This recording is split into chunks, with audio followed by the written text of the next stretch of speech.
नमस्कार, मैं अंजलि मिश्रा। स्वागत है आप सभी का हमारे चैनल में। मुंबई हाई कोर्ट ने एक ऐसा फैसला लिया जिस फैसले के बाद सोशल मीडिया पर इसकी खूब चर्चा शुरू हो गई। मुंबई हाई कोर्ट ने आपको बता दें कि 19 साल की खातिजा, जिसने पाकिस्तान के लिए चीजें लिखी थी, जिसने भारत विरोधी बयान दिया था, उसे हाई कोर्ट की तरफ से जो है जमानत मिल गई। उसे हाई कोर्ट की तरफ से जो है मुंबई हाई कोर्ट की तरफ से राहत मिल गई, जिसके बाद आपको बता दें कि जनता जो है इस फैसले से काफी ज्यादा नाखुश नजर आई और मुंबई के हाई कोर्ट और जजेस को लेकर सोशल मीडिया पर तमाम तरीके की बयानबाजियां देखने के लिए मिली है। इस दौरान मुंबई हाई कोर्ट के बैक टू बैक 2-3 फैसलों का जिक्र किया गया। पहला खातिजा और दूसरा जो आपको बता दें कि सेलेबी कंपनी थी, जो लगातार आपने देखा कि किस तरीके से तुर्की बॉयकॉट का अभियान चल रहा था। इस दौरान ही सेलेबी को लेकर भी बड़ा फैसला लिया गया था, लेकिन यहाँ पर भी कोर्ट ने इस पर रोक लगाई और एक यमनी नागरिक को लेकर भी फैसला लिया गया। क्या है पूरा माजरा, क्या रहे फैसले, किस तरीके की रही बयानबाजी, विस्तार से जान लेते हैं। तो मुंबई हाई कोर्ट ने भारत पाकिस्तान के बीच चल रहे संघर्ष पर सोशल मीडिया पर पोस्ट करने के आरोप में गिरफ्तार पुणे की 19 साल की खातिजा को जमानत पर तत्काल रिहा करने का आदेश दिया ताकि वो अपनी कॉलेज की परीक्षाओं में शामिल हो सके। जस्टिस गोडसे ने कहा कि ये क्या है, आप एक छात्रा का जीवन बर्बाद करें, किस तरह का आचरण है। कोई कुछ ऐसा व्यक्त करता है तो आप छात्रा का जीवन बर्बाद करना चाहते हैं, आप उसे कैसे बाहर कर सकते हैं? क्या आपने स्पष्टीकरण मांगा? न्यायमूर्ति गौरी गोडसे और न्यायमूर्ति सोमशेखर सुदर्शन की बता दें कि अवकाशकालीन पीठ ने कहा कि यह पूर्णतः शर्मनाक है। सरकार ने छात्रा के साथ कट्टर अपराधी जैसा व्यवहार किया। अदालत ने छात्रा को तत्काल जमानत पर रिहा करने का आदेश दिया। साथ ही ये भी कहा कि छात्रा को गिरफ्तार ही नहीं किया जाना चाहिए था, क्योंकि उसने तुरंत पोस्ट डिलीट कर दी थी। इसके अलावा छात्रा ने पश्चाताप भी किया था और माफी भी मांगी थी। याचिका पर सुनवाई करते हुए अदालत ने छात्रा को गिरफ्तार करने और बाहर करने के लिए महाराष्ट्र पुलिस और कॉलेज प्रशासन को फटकार लगाई। छात्रा की वकील फरहाना शाह जो है, उन्होंने तत्काल सुनवाई की अपील की थी, जिसमें चल रही सेमेस्टर परीक्षाओं का हवाला देते हुए छात्रा की स्वतंत्रता छीन ली गई, ऐसा कहा गया था। क्या कहा था उन्होंने, फरहान शाह ने? और देखिए, हाईकोर्ट ने सबसे पहले तो वेरी फर्स्ट लाइन जो ऑर्डर की उसमें उन्होंने कहा है कि it is very shocking case कि एक 19 साल की बच्ची जिसने सिर्फ एक पोस्ट को रीपोस्ट किया था, वो भी उसका खुद का अपना बनाया हुआ नहीं था, वो ऐसे ही उसने पोस्ट किया था और करीबन 2 से 3 घंटे के भीतर ही उसने उसको डिलीट भी कर दिया, बिकॉज उसको पता मतलब रियलाइज हुआ कि गलत है। उनके माँ किसी ने बोला और वो खुद भी रियलाइज करी कि हाँ इट इज रॉन्ग, तो वो हिसाब से उसने डिलीट भी कर दिया। डिलीट होने के बाद 48 to 50 आवर्स तक कुछ नहीं हुआ।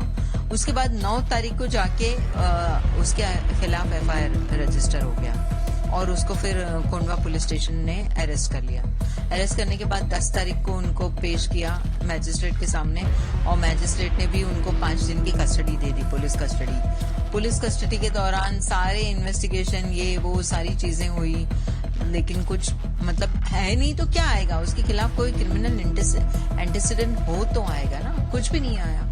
और फिर बाद में 14 को उन्होंने उनको जेसी दे दी और आज तक वो जेसी में है, येरवडा सेंट्रल प्रिजन में। अब आज जब मैटर लिस्ट हुआ और मैटर लिया कोर्ट ने, तब गौरी गोडसे मैडम और जस्टिस सोमशेखरन उन्होंने कहा कि ये एक 19 साल के बच्चे के साथ ऐसा हो रहा है, बहुत ही शॉकिंग है। और उन्होंने कहा कि मतलब कॉलेज वाले चाहते क्या है, बच्ची को वो पढ़ाई करा रहे या क्रिमिनल बनाना चाहते हैं। काउंसलिंग कर सकते थे, उनके बता सकते थे, और ना कोई शो कॉज नोटिस नहीं, कोई एक्सप्लेनेशन नहीं, और उसने एपोलॉजी भी दिया। उसके बावजूद उन्होंने रेस्ट्रिक्शन लेटर भी दे दिया उनको कि you are restricted from college.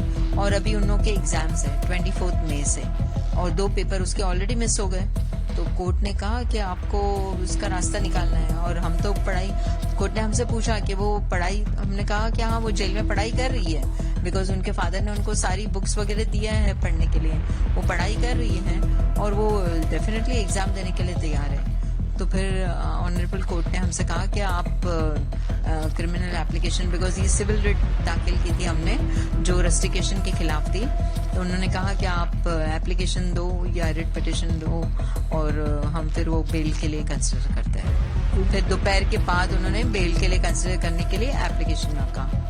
उस वक्त भी उन्होंने पीपी से भी कहा और कॉलेज के जो रिप्रेजेंटेटिव एडवोकेट थे उनसे भी उन्होंने कहा कि आप बोले हम, तो उन्होंने कहा कि आप जो प्रीच करते हो उसको प्रैक्टिस भी करो ना, सिर्फ प्रीच नहीं, इससे काम नहीं होता है, प्रैक्टिस भी होना जरूरी है। क्या आप स्टूडेंट्स के साथ ऐसे बिहेव करोगे?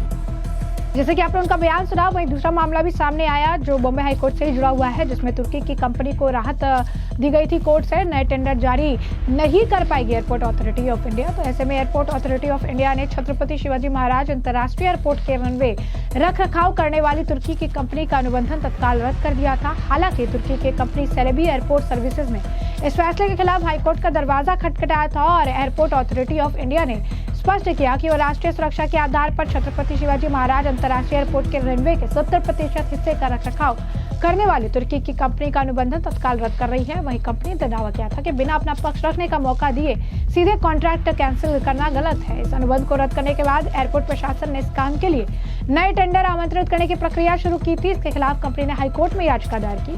अवकाशकालीन कोर्ट ने इस संबंध में जून में नियमित कोर्ट सुनवाई करने के निर्देश भी जारी कर दिए थे। तुर्की की कंपनी का विरोध क्यों रहा था, ये भी जान लीजिए। बता दें कि भारत पाकिस्तान तनाव में तुर्की ने खुलकर पाकिस्तान का साथ दिया, इसीलिए देश भर में तुर्की का बॉयकॉट शुरू हुआ। इसी बीच शिवसेना शिंदे गुट के एक प्रतिनिधि मंडल ने chief airport officer Vishnu Jha से मुलाकात कर इस कंपनी से सारा काम छीनने की मांग की और इसके बाद एयरपोर्ट प्रशासन ने 2 दिन के अंदर कॉन्ट्रैक्ट रद्द करने की घोषणा कर दी और इसी वजह से बॉम्बे हाई कोर्ट से फिर उन्हें राहत मिल गई। एक और मामला सामने आया। बॉम्बे हाई कोर्ट ने एक यमन नागरिक को तत्काल रिहा करने का आदेश दिया, जिसे इस महीने की शुरुआत में वीजा अवधि समाप्त होने के कारण मुंबई पुलिस ने हिरासत में लिया था। न्यायालय ने जानना चाहा कि उसे लॉकअप में कैसे रखा जा सकता है। अदालत ने सवाल किया था कि पूर्व एयरलाइन कर्मचारी मोहम्मद कासिम मोहम्मद अल सिबा को 16 मई को बायकुला पुलिस स्टेशन की हवालत में कैसे रखा जा सकता है और कहा कि उनकी वर्तमान हिरासत प्रशासनिक चूक के कारण है। अब क्या सोशल मीडिया पर इन तीनों फैसलों को लेकर ताबड़तोड़ बयानबाजियां शुरू हो गई। इन फैसलों को लेकर तरह तरह की चीजें देखने के लिए मिली। लोगों ने ये कहना शुरू कर दिया कि इस तरीके के फैसले लिए हुए हैं और इस तरीके के फैसले आखिर बॉम्बे हाई कोर्ट कैसे ले सकता है। ये उसी आपको बता दें कि उसी खादिजा को ये हिरासत दे रहे हैं जो ऑपरेशन सिंदूर को हिंदुत्व टेररिज्म कर रही है। और सबसे बड़ी बात है कि ये सरकार को इस फैसले के लिए फटकार लगा रहे हैं। एक और व्यक्ति ने इसे लेकर ये कहा कि क्या कोर्ट क्रिमिनल सपोर्ट सिस्टम बन चुका है। बॉम्बे हाई कोर्ट ने अब इस प्रोपेगेंडाधारी लड़की को रिहा कर दिया है। कुछ लोगों ने ये कहा कि जस्टिस गौरी गोडसे और सोमशेखर सुदर्शन ने कहा कि राज्य को चाहिए क्या, सरकार को चाहिए क्या, ये अरेस्ट रेडिकल रिएक्शन है स्टेट की तरफ से। ये जो एज है ये गलतियां करने की एज है, इस तरीके से लोग कमेंट कर रहे हैं। उन्होंने फिर लिखा है कि जज सोमशेखर सुदर्शन एक बोर्ड मेंबर थे ब्रिटिश एनजीओ ऑक्सफैम का, जब वो जज बनने से पहले वहाँ के वो मेंबर थे। इसी तरीके से सोशल मीडिया में फिर से इसकी चर्चा हो रही है। यही कहा जा रहा है कि जो तीनों डिसीजन जिस बेंच ने, जो जस्टिस सोमशेखर सुदर्शन की बेंच ने बनाया, तो ऐसे में जज बनने से पहले वो एक ब्रिटिश एनजीओ ऑक्सफैम के मेंबर थे जो डीप स्टेट द्वारा फंड किया जाता है। तो सोशल मीडिया पर अब इस तरीके की बातें चलने लगी है। कोर्ट जनता इससे नाराज है। कोर्ट के फैसले पर क्वेश्चन मार्क लगाए जा रहे हैं। कहा जा रहा है 1 नहीं 2 नहीं, ऐसे बैक टू बैक 2-3 मामले हो गए जो बॉम्बे हाई कोर्ट से जुड़े हुए थे और सब में अलग अलग तरीके के फैसले आए हैं। और ये फैसले कहीं ना कहीं अब जनता वो जजेस पर सवाल खड़े कर रही है। वैसे में हमने आपको जो पूरा मामला है विस्तार से बताया। इस मामले पर अब आपकी राय हो कमेंट सेक्शन में कमेंट करके जरूर से जरूर साझा करिएगा। धन्यवाद।